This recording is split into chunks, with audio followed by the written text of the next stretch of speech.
Palma 90 presenta Médicos en la Radio. Buenos días, amigos oyentes de su programa Médicos en la Radio por Palma 90.7 FM de Empresas Radiofónicas desde Barahona, la provincia del Bello Amanecer. Este espacio llega a ustedes gracias a la clínica dental número 1 en todo el sur, NAC Clinic. En NAC Clinic contamos con nuestro propio laboratorio dental con la tecnología más avanzada en toda la región sur para asegurarte el mejor trabajo dental en el menor tiempo posible. A tu cita hoy llamando al 809-524-5858. NAC Clinic, todo en odontología. También este espacio de Médicos en la Radio llega a ustedes gracias a la farmacia Dignalis. Laboramos de lunes a domingo y días feriados. Farmacia Dignalis, al servicio siempre para tu salud. Buenos días, maestro Octavio. Buenos días, Carlos. Buen día. Muy buenos días a todos nuestros radioescuchas que nos sintonizan cada mañana en nuestro programa Médicos en la Radio por Palma 90.7. Antes de iniciar con el tema bastante interesante que trae el doctor Octavio Filividal, un pequeño comentario y un llamado a las 4 provincias. En los últimos días hemos visto la queja del Hospital Regional Universitario Jaime Mota. Y hemos visto cómo se ha minimizado esta problemática del hospital.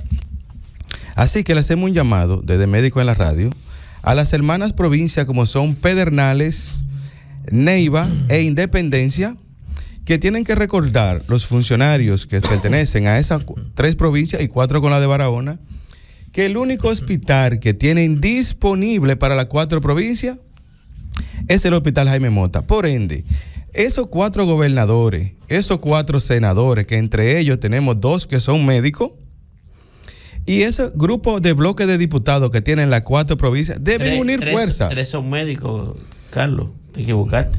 No, solamente 2, Moisés y Dagoberto. ¿Y el de Neiva? No, Guillermito Lamano es médico. Ah, ¿no es médico? No, Guillermito Lamano es médico.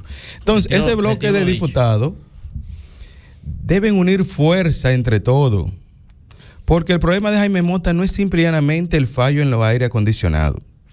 Esas personas que le buscaron los votos a ustedes para que sean funcionarios el día de hoy, y cuando uno de ellos se aqueja, ustedes son los primeros en estar llamando a la dirección del hospital y a los médicos del hospital para que vayan en auxilio.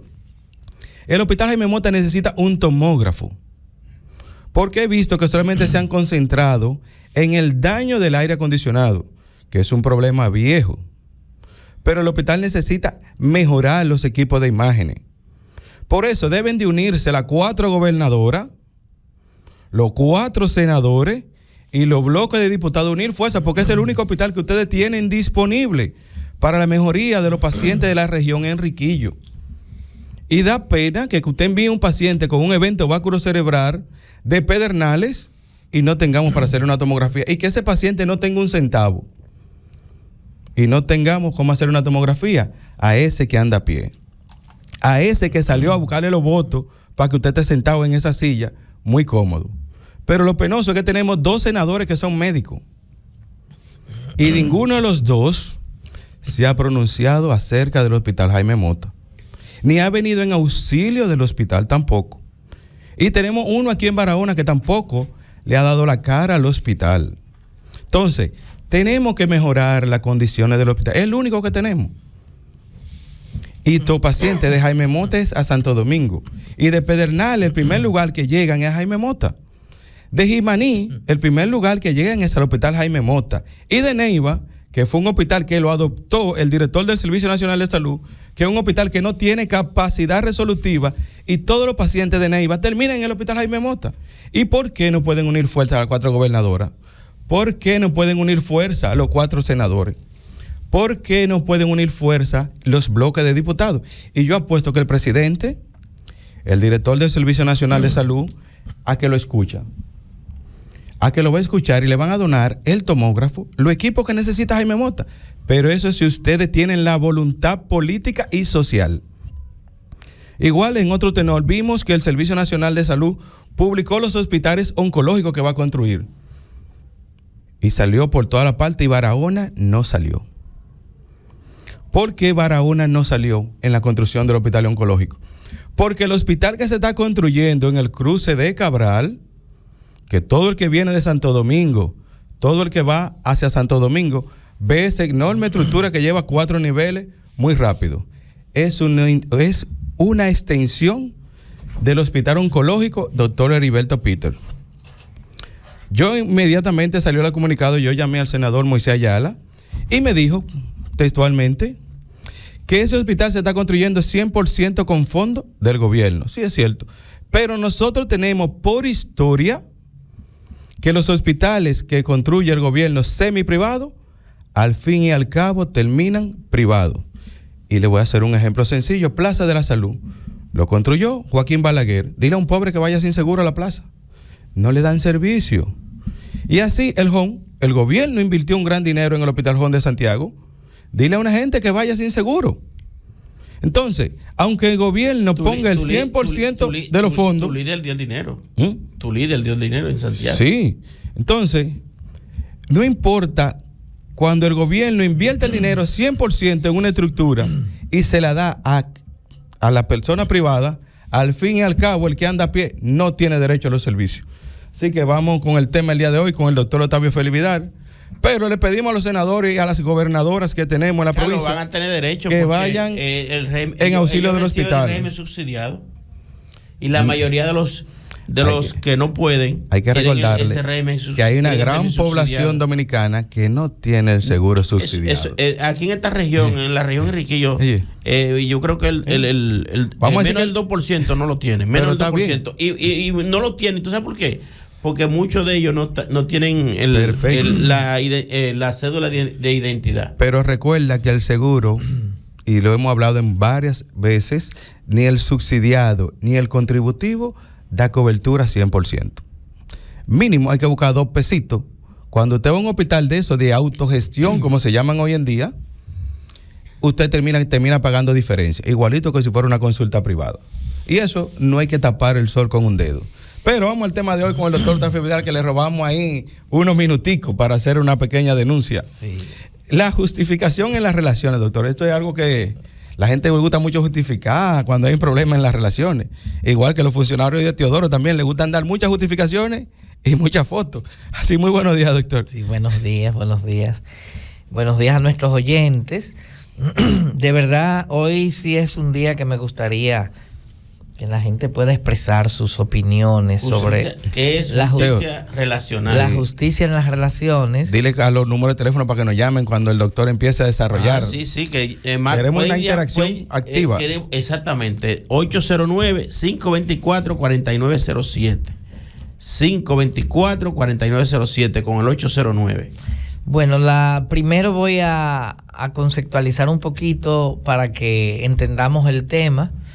La justicia en las relaciones tiene que ver con ese equilibrio que debe haber en cualquier tipo de relación, sea una relación de familia, o sea una relación de pareja, e incluso lo mismo se aplica a los amigos.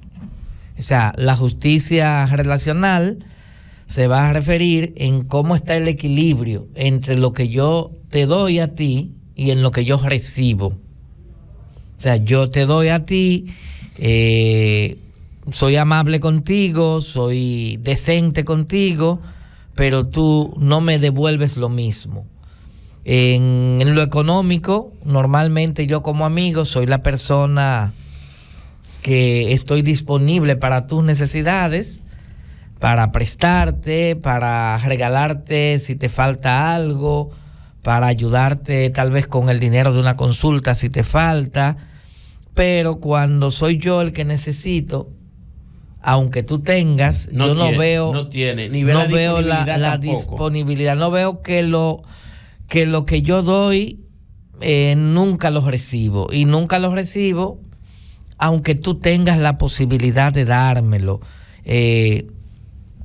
También ocurre a nivel familiar mucho la inequidad en la justicia relacional, o la falta de equidad.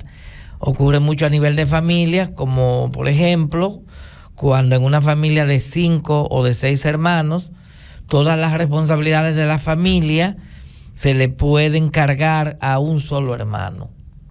y ese hermano es el que es responsable de buscar dinero, es el hermano que es responsable de resolver los problemas de salud de los demás, es el que tiene también que cada vez que hay que hacer una diligencia, hay un lío en la justicia, siempre, no, el que sabe de eso es Teodoro, el que hay un problema legal, el que sabe es Teodoro.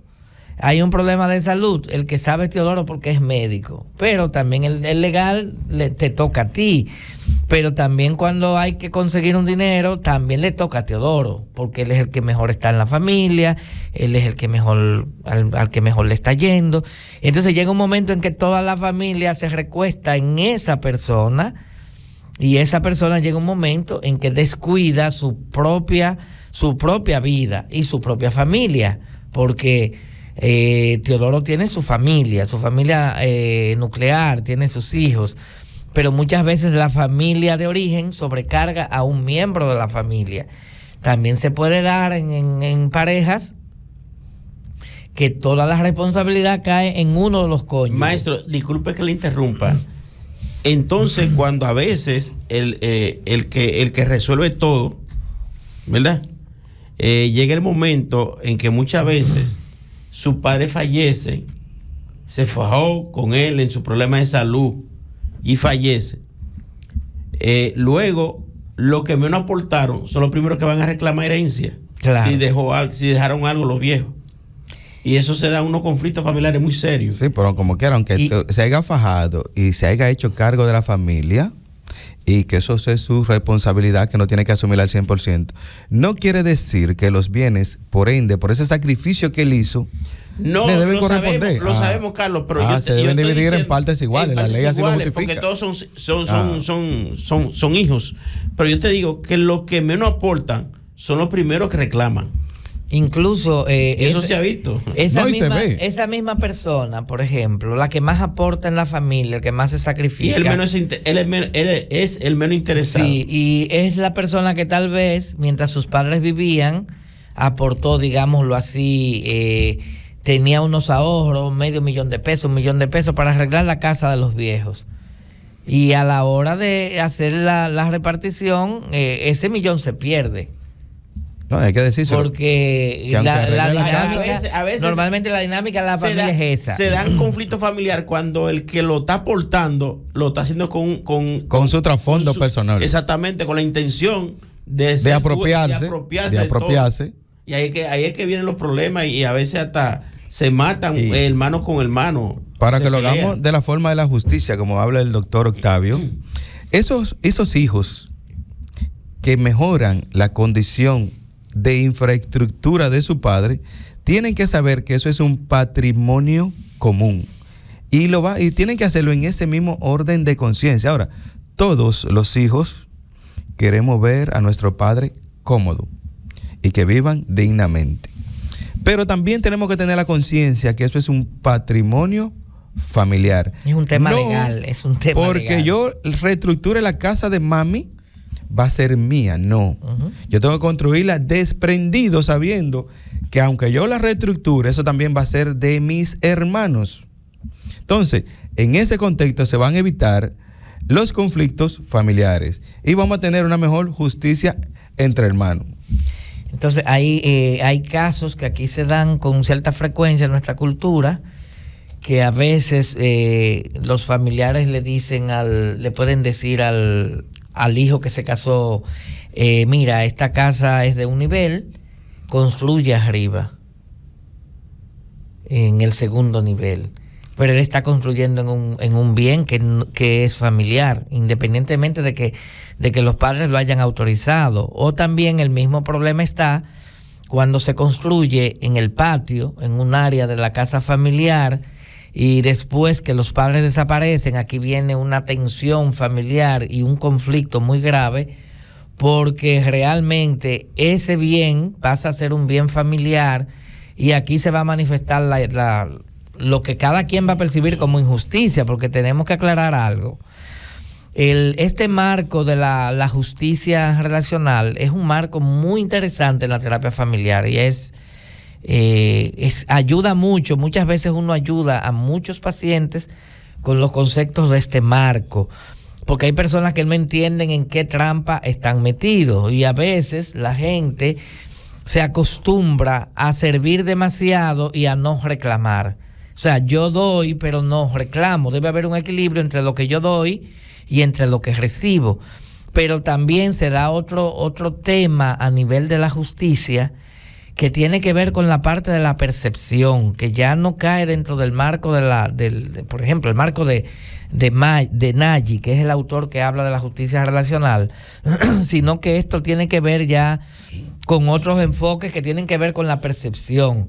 Y es que hay personas que en un momento dado pueden creer que a mí no me dan nada, todo se lo dan a aquel, y muchas veces es una percepción falsa, como cuando los hijos están en una postura en donde ellos entienden que todos los beneficios de la familia se le ha dado al hijo mayor o a un hijo que casi siempre es el más responsable de la familia, pero es una percepción errada de los otros, porque muchas veces ese al que los demás interpretan que le han dado mucho, al final es una persona que ha sido más sacrificada en el sistema. Es una persona que lo han obligado a trabajar a destiempo, a suplir necesidades de todo, y esa persona de alguna manera se beneficia también de lo que hace. Y en las familias se puede dar también esa sensación de que tengo una percepción errada, de que hay una injusticia contra mí cuando no es cierto. Y ya en un momento dado podemos juzgar la justicia totalmente desde la óptica objetiva, como un equilibrio entre lo que yo doy y lo que recibo, que se puede medir objetivamente, pero también puede haber una percepción de injusticia hacia mí que es creada también por mi propia mente y que pudiera caer en un momento dado hasta en el terreno de la paranoia, de yo creer que, mira, nada más benefician a mi hermano y todo es para mi hermano y a mí me tienen marginado y a mi hermano le dan esto y a mí no. Y estos temas son bastante complejos también en la familia porque son, digámoslo así, el condimento para los conflictos familiares que se dan y a veces para las llamadas rivalidades entre hermanos, que son muy complejas, muy típicas. Y en la Biblia hay un ejemplo muy bonito de esto de rivalidad entre hermanos, que es la historia de Jacob con sus hijos, que eran la Biblia contaba básicamente los varones, ¿no? Pero no es que Jacob solo tenía 12 hijos, tenía 12 varones, pero él tenía hembras. Pero de sus hijos varones se entendía en la familia que el hijo preferido de Jacob era José, que no era el hijo mayor, era como de la segunda esposa de él, que él amaba mucho. Era como el mayor de ese segundo matrimonio, pero los 10 hermanos eran mayores que él. Pudiera estar equivocado en eso, pero la mayoría eran mayores. Eran mayores, pero casi todos entendían. Luego sería Benjamín. Exacto, todos entendían que ese era el hijo preferido de papá y que papá le daba todo y que papá le regaló una túnica muy linda, etcétera. Y eso llevó a que los demás hermanos, los mayores, crearan una conspiración en contra de ese hermano, intentaran matarlo en un momento dado, finalmente lo venden como esclavo. Y ahí es que viene la famosa historia de que cuando José llega a Egipto y demás, pero lo que se da a lo interno de la familia es un asunto de rivalidad entre hermanos, porque ellos llegan a interpretar que papá es injusto con nosotros. Todo se lo da a José. Incluso algo que posiblemente Jacob le dio a José fue una mejor educación que a los demás hijos.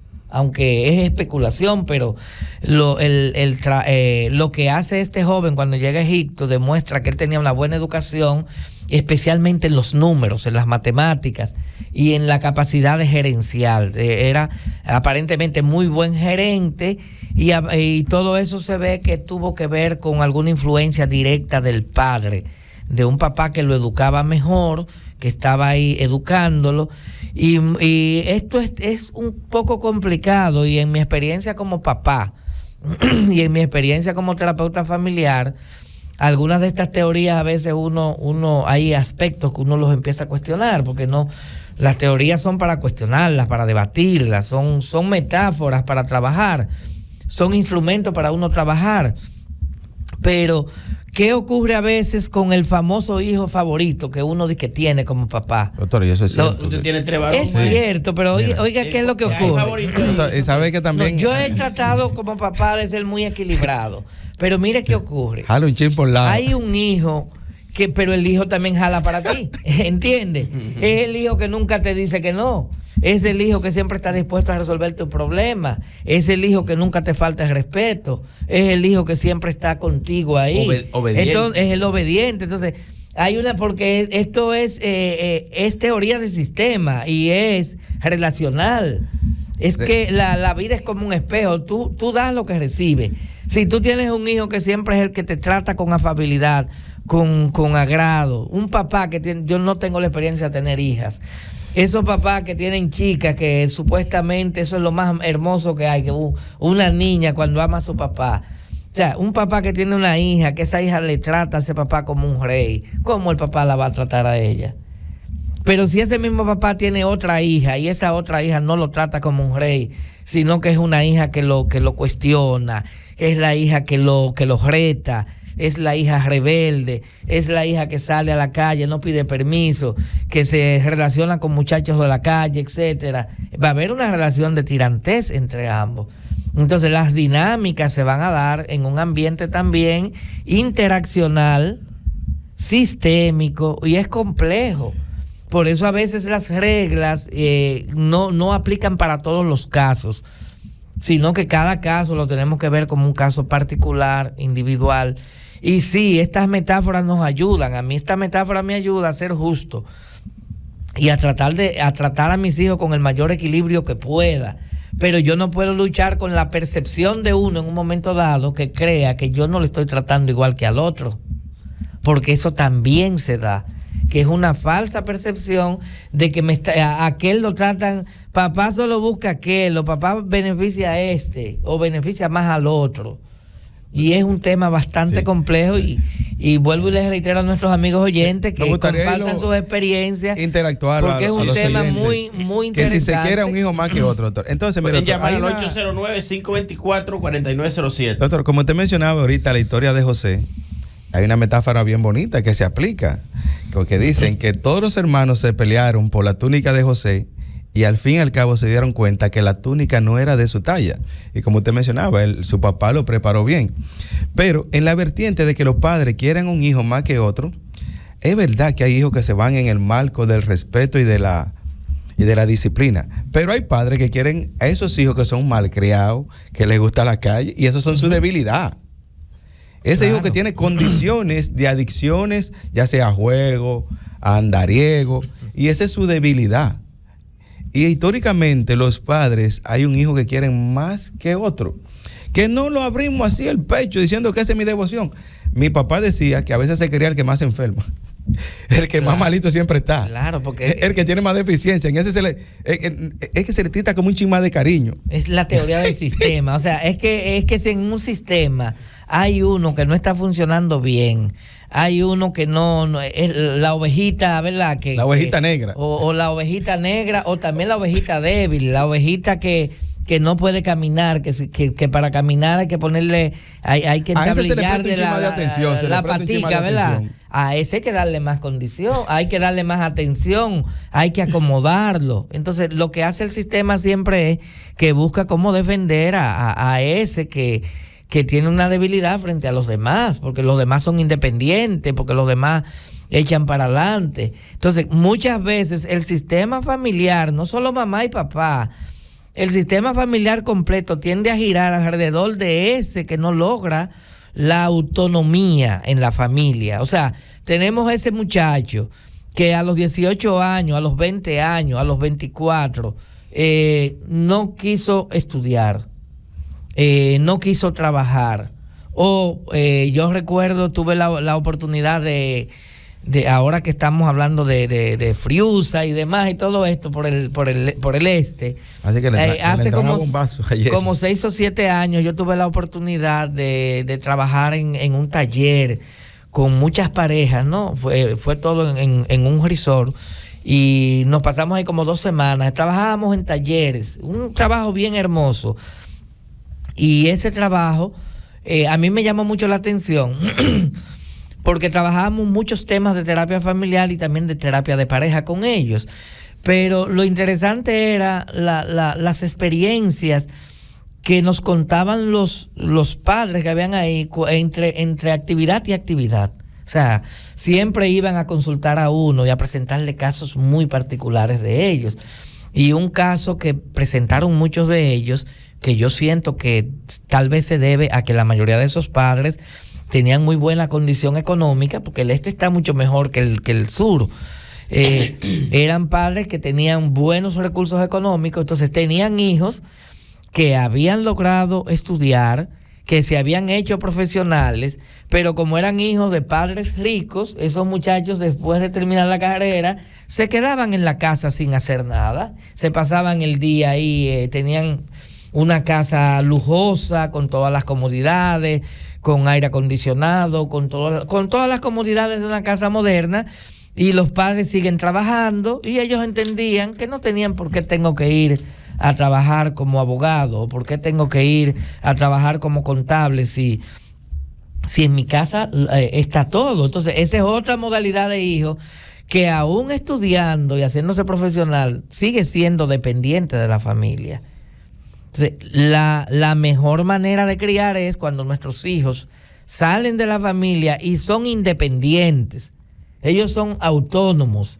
Ahora, cuando hay un hijo que no es autónomo, suponiendo que en una familia de 5, 4 hayan logrado su plena autonomía, ese que papá y mamá van a estar protegiendo, o a esa chica que papá y mamá van a estar protegiendo, también van a protegerlo también sus hermanos que prosperen. Porque esa es la dinámica de la familia. La familia es un sistema, y como sistema que es, siempre hay una búsqueda del equilibrio, como se dice en teoría del sistema, hay una búsqueda de la homeostasis, de ese equilibrio, que es un término que viene de la fisiología, ¿no? De Claude Bernard y de algunos fisiólogos que trabajaron con este tema de la fisiología, pero esto se aplicó a la teoría del sistema por los años 50, y nosotros sabemos que los sistemas tienden a la homeostasis o al equilibrio, que puede ser perjudicial para las familias. Pero también hay otro concepto en la teoría del sistema que se llama morfogénesis, que es que la familia tiende a crear estructuras nuevas cuando está en crisis. Una familia que está en crisis tiende a crear nuevas estructuras.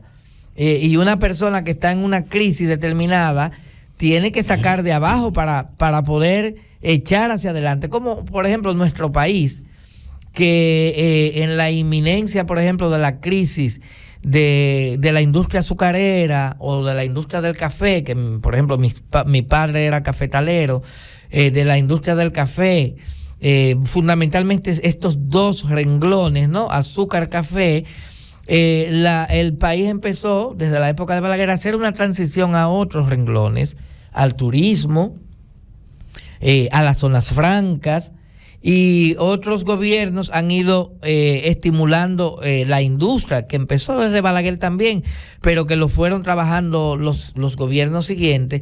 Eso se llama morfogénesis en un sistema. O sea, cuando hay situaciones difíciles, cada sistema crea una estructura nueva para poder sobrevivir. Y la familia que no avanza hacia crear estructuras nuevas hacia el desarrollo, entonces entra en lo que se llama entropía, que es otro concepto del sistema, que lo que significa es el desorden extremo que hay en un sistema, que lo podemos comparar con sociedades que, como por ejemplo, como está sumido nuestra vecina nación de Haití, que es en una entropía total, en donde la entropía está haciendo que es como que si ellos mismos se estuviesen fagocitando a sí mismos, se están destruyendo a sí mismos, porque el país no ha logrado crear estructuras nuevas que le permitan el desarrollo.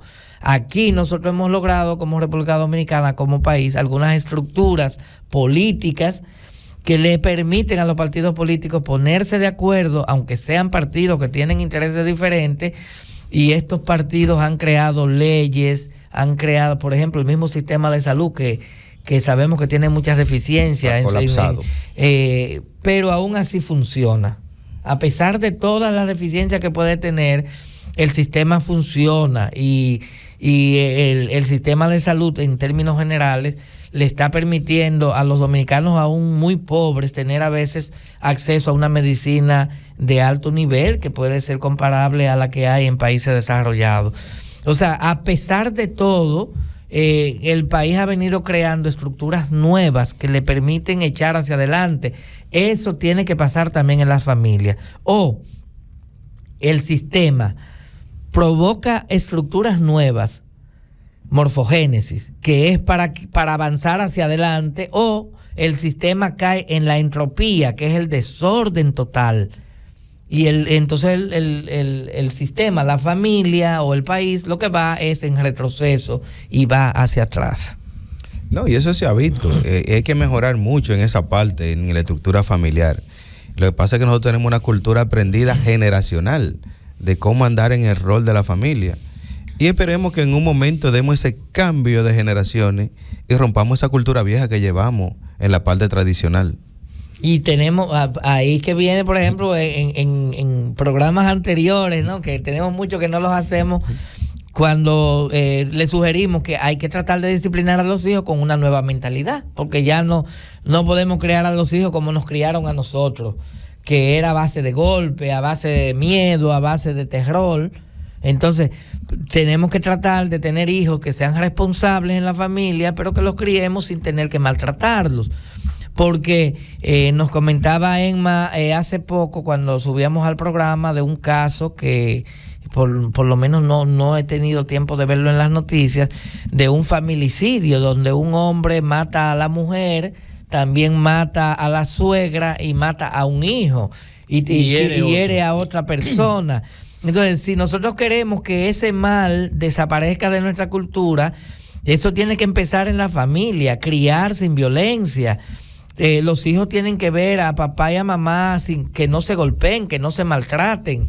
Entonces, eso requiere una nueva estructura, un cambio en cómo hacemos la familia, y también un cambio en que las relaciones en la familia sean justas, que haya justicia en nuestras relaciones. Y la mentalidad del ser humano. Sí, doctor, en los últimos meses, sabe que hemos tenido una justicia muy sangrienta en la parte de relación de pareja. Yo creo que el mes de marzo ha disparado los sistemas de alarma con la cantidad de feminicidios que han ocurrido en este mes, y han sido feminicidio o violencia del hombre contra la mujer, como le queramos llamar hoy en día. Creo que marzo fue la alarma más grande, porque creo que la cantidad de casos de este mes de marzo duplican los meses anteriores desde inicio del año, y han sido casos muy violentos, y todos los días lo vemos en la prensa, y hay que buscar la forma de que el gobierno si lo vamos a mejorar desde la parte educativa. Sabemos que la familia como cabeza tiene un rol en su casa de disciplinar y de educar a sus hijos, pero el régimen de violencia que vemos hoy en día es mucho más agresivo que otras épocas anteriores.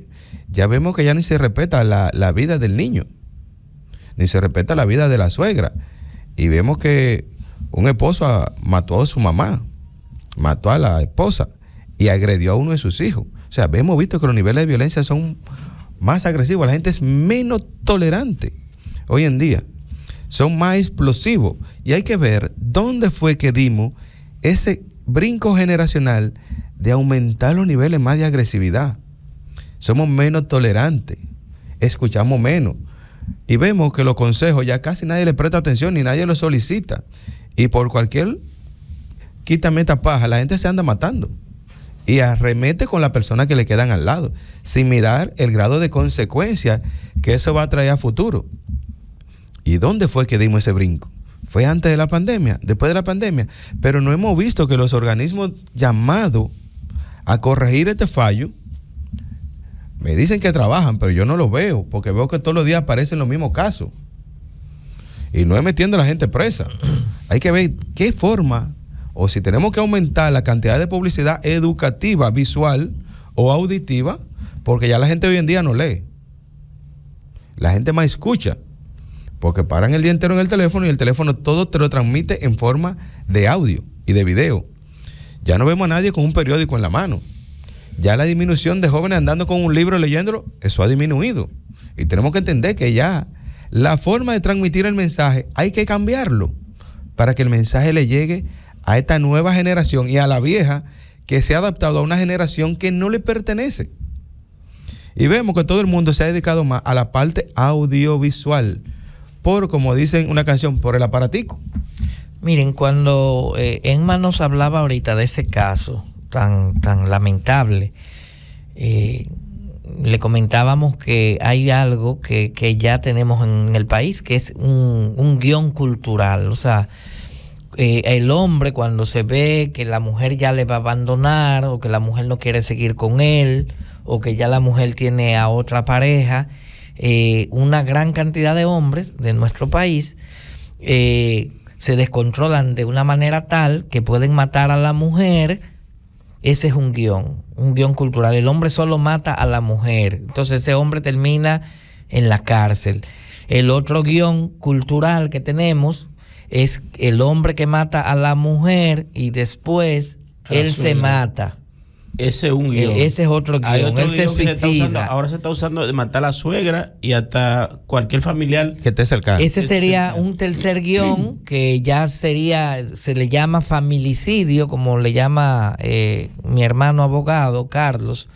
El familicidio es que está eliminando a la familia completa. Y puede ser con suicidio o sin el suicidio. Por ejemplo, algunos eliminan a la mujer, eliminan a la suegra, eliminan a la amiga que puede estar ahí o a la vecina, y eliminan a los hijos. Y a veces ellos están en el grupo y otras veces no. Este guión se presenta en el país, se ha presentado muchas veces en diferentes lugares del país. Aquí mismo en Barahona, no hace mucho tiempo, se presentó un caso así, parecido a ese. Tenemos todas estas modalidades y si los relacionamos con el tema de hoy, estaríamos hablando de que ese hombre en un momento dado entiende que se ha cometido una injusticia contra él. Sí, doctor, pero o que la mujer le fue infiel, o que él está celoso y cree que la mujer le está engañando aunque no sea real, o que él ya se está portando bien y me estoy portando bien y ahora ella me quiere dejar, porque la mujer se cansó tal vez de las infidelidades, de los maltratos, y ya la mujer no quiere seguir con él en esa relación. En otras ocasiones es real, hay una injusticia real donde la mujer sí le está engañando, le puede estar engañando, y el hombre no tiene la madurez emocional para terminar la relación sin caer en esos crímenes atroces que se cometen. En esos casos, siempre cuando uno tiene un abandono de pareja, siempre es bueno buscar una ayuda calificada, terapéutica, que te ayude a ti a sobrellevar la situación y que tú no tengas que tomar una decisión tan brutal como esta. Sí, doctor. La semana pasada se dio un caso en el Distrito Municipal de Vicente Noble, salió en toda la prensa nacional, un esposo que roció a su esposa de gasolina y la prendió. Y se salvó gracias a los vecinos que estaban ahí. Es tanto así que todavía ella está ingresada en el hospital Jaime Mota con quemadura de 3er grado en la región del torso. Entonces, hemos visto que la parte también hay que enfocarse en la salud mental de nuestra población. En varios programas hemos hablado que deben de venir un mecanismo en que se empiece ya a valorar la salud mental de esta población. Hay que hacer un estudio o un metaanálisis para ver qué tan afectada está la salud mental de nuestros ciudadanos o de nuestros compoblanos o del pueblo soberano. Alguien tiene que venir en auxilio de la salud mental, porque habemos gente caminando por la calle, y me voy a incluir en el grupo de la población, que no sabemos cómo anda su salud mental.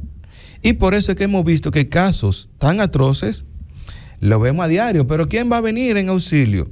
Eso es una responsabilidad del Estado, que tiene que valorar la salud mental de su ciudadanía. ¿Que vamos a venir a evaluar el pueblo entero? No, eso es imposible. No tenemos todavía la capacidad resolutiva, pero podemos hacer mediciones poblacional, tomando una muestra por diferentes partes del país para ver cómo andamos en la parte de la salud mental. Que tenemos pocos profesionales del área de salud mental, sí, eso es cierto, no podemos tapar el sol con un dedo. Que tenemos pocas unidades, pero existen muchos programas que colaboran a reducir esa brecha, porque hemos visto que la salud mental de nuestros conciudadanos no anda bien. Y si seguimos dándole larga, andaremos en un pueblo lleno de locos o de personas con trastornos mentales y aún caminando y funcionando en la calle.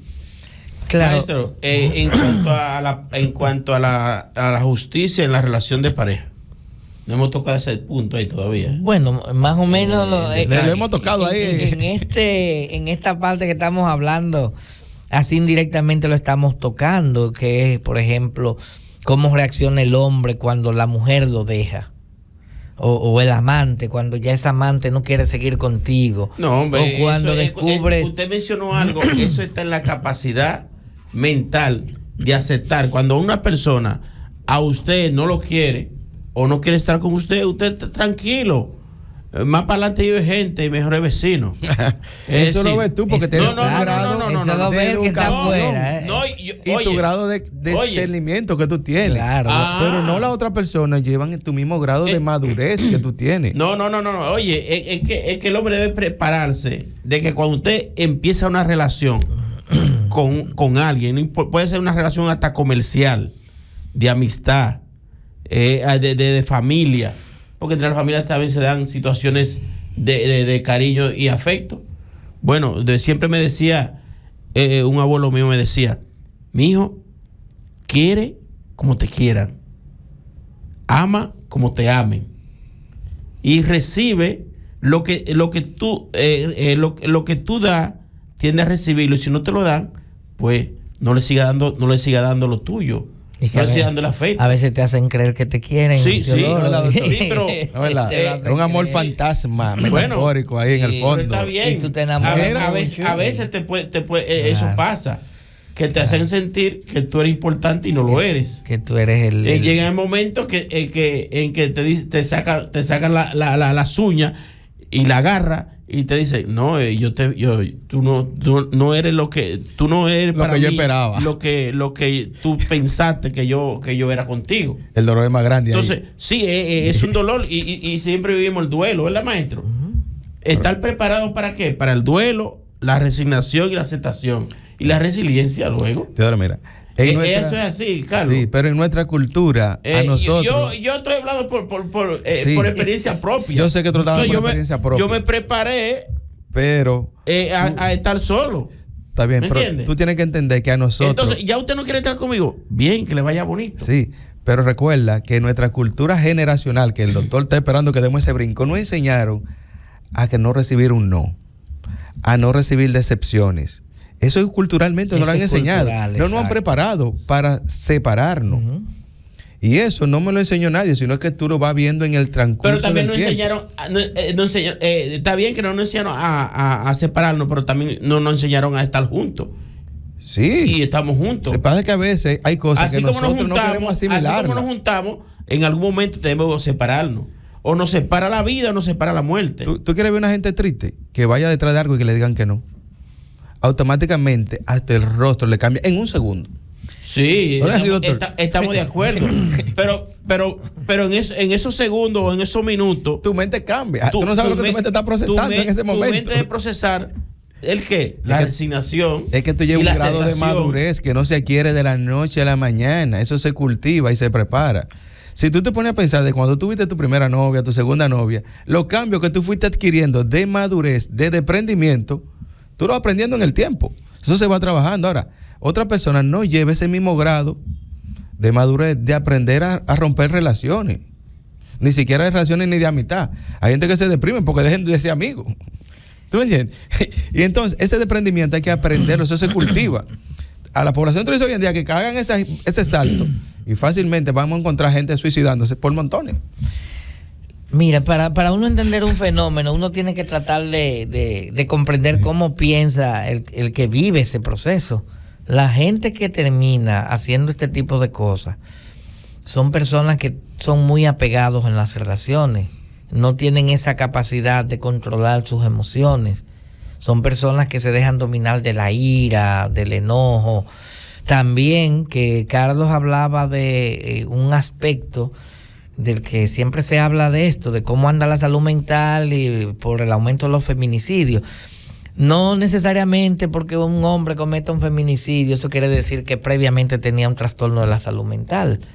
Porque hay personas que simplemente lo que son es que son violentos. Y lo pueden hacer en un momento de ira. Sí, hay personas que lo que son es violentos. Hay personas que se dejan llenar mucho de la ira y no saben controlar sus emociones. Pero no es necesariamente que tengan o no un trastorno mental que pueda ser intervenido previamente. Claro, algunos pueden tenerlo.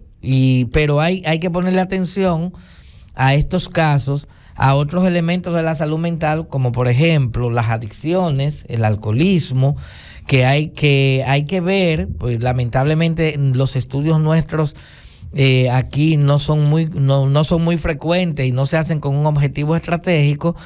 Hay que ver qué tantos de los hombres que cometen feminicidio al momento de hacerlo tenían alguna sustancia prohibida en su sangre o estaban consumiendo alcohol.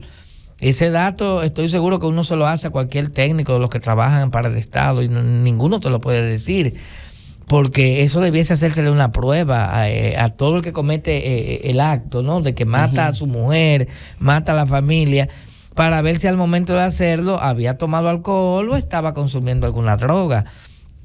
También está el tipo de personalidad o el tipo de trastorno de personalidad que puedan tener algunos, como serían, por ejemplo, los sociópatas o psicópatas, que son personas que normalmente tienden a ser violentos, no solamente con la pareja, sino que son violentos con todo el mundo.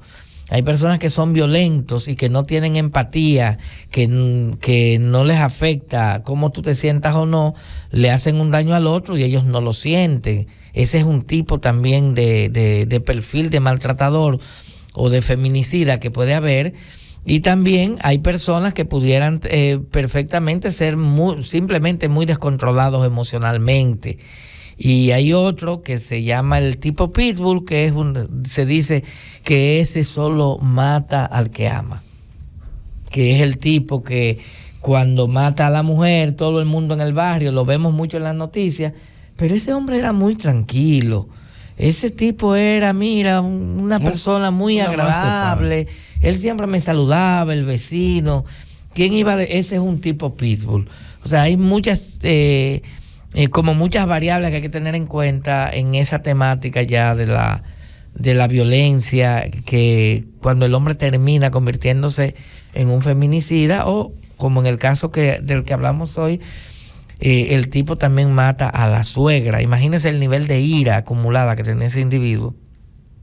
Mata a la mujer, mata a la suegra y mata al hijo.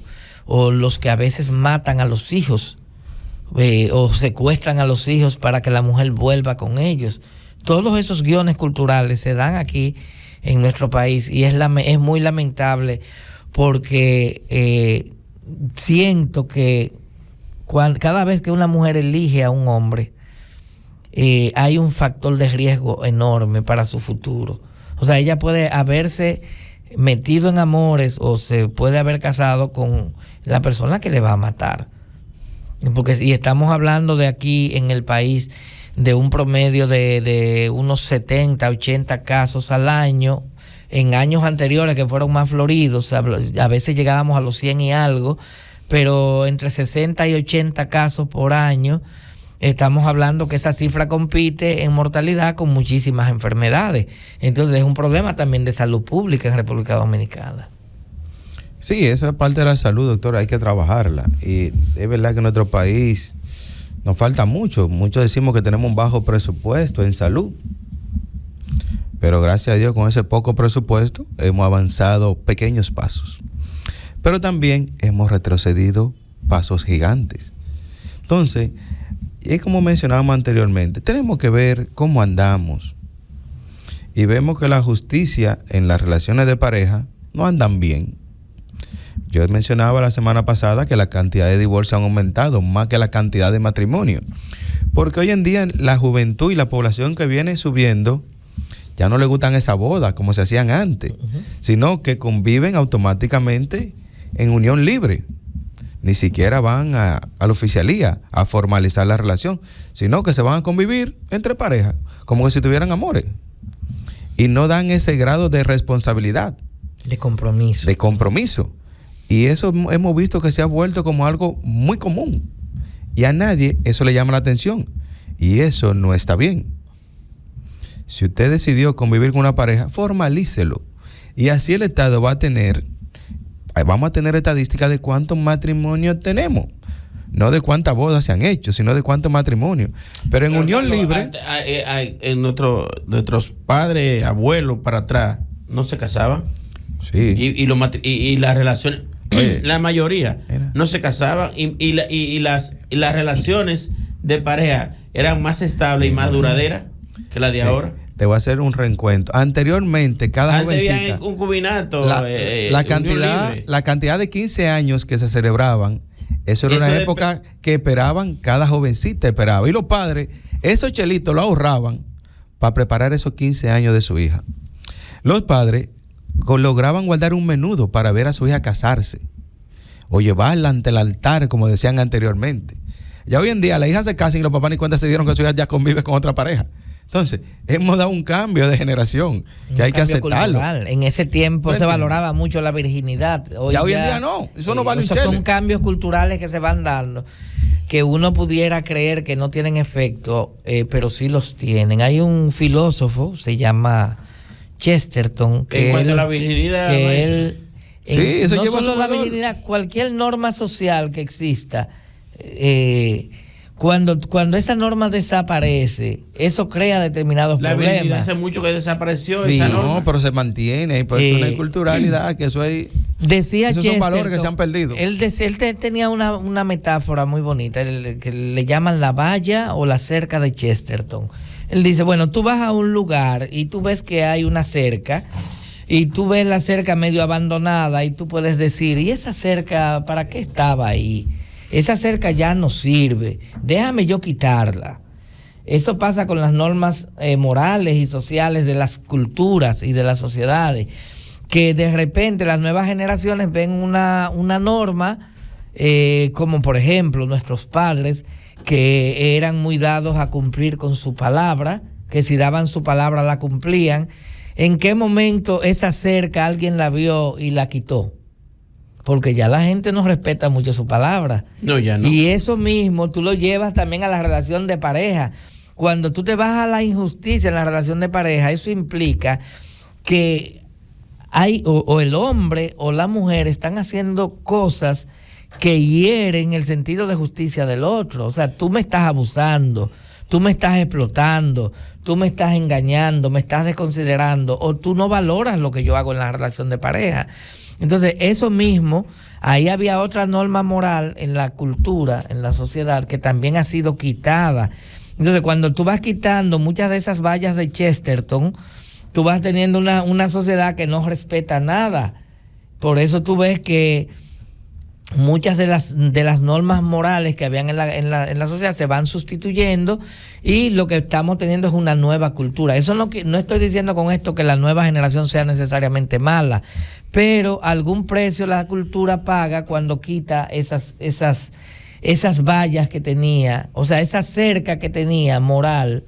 Cuando tú la quitas, es como cuando tú quitas, digámoslo así, lo que contiene un río en un momento dado, que hay una charca, que hay un lugar que se retiene el agua. Si tú quitas la cerca, el agua se desborda. Y eso es lo que normalmente ocurre en la sociedad. Y hay muchas costumbres que teníamos en la sociedad que cuando se van modificando, eso va influyendo en la familia y va influyendo en la sociedad. Sí, doctor, ese tema tenemos que traerlo porque ya el tiempo se nos ha agotado. Es un tema bastante interesante, eso de la cerca. Tenemos que preparar un tema bien para que los radioescuchas se van a deleitar cuando hablemos acerca de ese tema. Porque vamos a hablar de lo anterior que se hacía correctamente y cómo la nueva generación la ha ido minimizando. O sea, la cerca, ¿verdad? Sí, la cerca.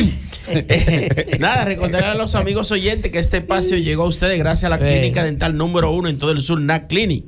En NAC Clinic contamos con nuestro propio laboratorio dental con la tecnología más avanzada para toda la región sur para asegurarte mejor trabajo dental en el menor tiempo posible. Haz tu cita hoy llamando al 809-524-5858. NAC Clinic, todo en odontología. También este espacio llega a ustedes gracias a la farmacia Dignalis. Laboramos de lunes a domingo y días feriados.